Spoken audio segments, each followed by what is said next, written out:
Doing the right thing doesn't mean it's going to be easy, and sometimes doing God's will can make things even harder for you. Elijah had to overcome trial after trial in order to do God's will. In 1 Kings chapter 17, Elijah used the power of God to seal the heavens of rain and cause a famine to come over the land of Israel. King Ahab, influenced by his wife Jezebel, had turned towards idolatrous worship of the Canaanite god Baal. This deity was a storm god and controlled elements like rainfall.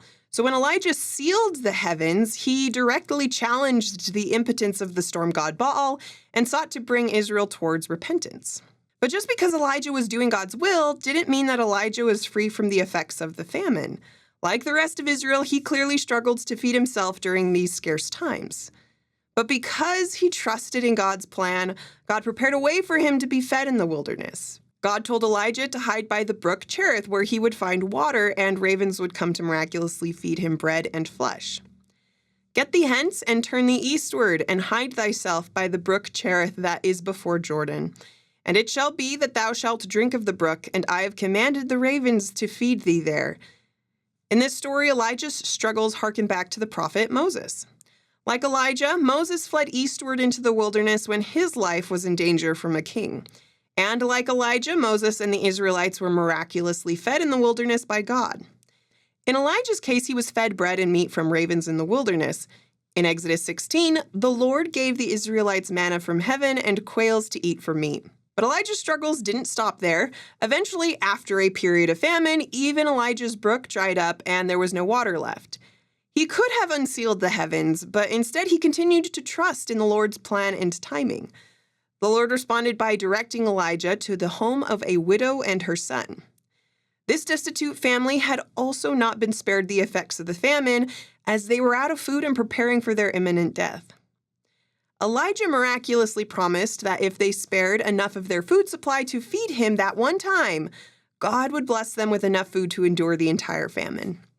Despite this life-saving miracle, the household was still not spared further hardship and tragedy. The widow's son fell sick and died, and yet once again, Elijah invoked God's power to overcome trials.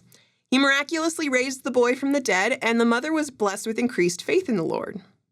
And the woman said to Elijah, "Now by this I know that thou art a man of God, and that the word of the Lord in thy mouth is truth."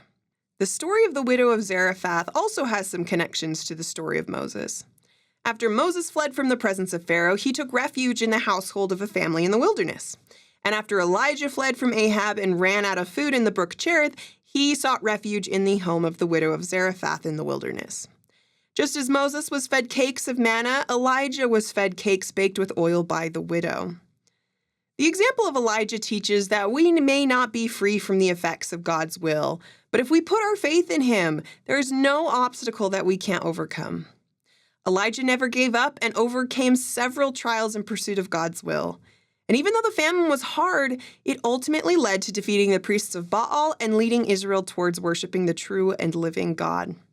Sometimes God gives us trials to teach us lessons, but sometimes he gives us challenges to bless the lives of others. The famine led to repentance for all of Israel, but it also strengthened the faith of the widow of Zarephath. It took a famine, the miracle of the bread, and the raising of her dead son for her to come to a witness that Elijah was a true prophet of God.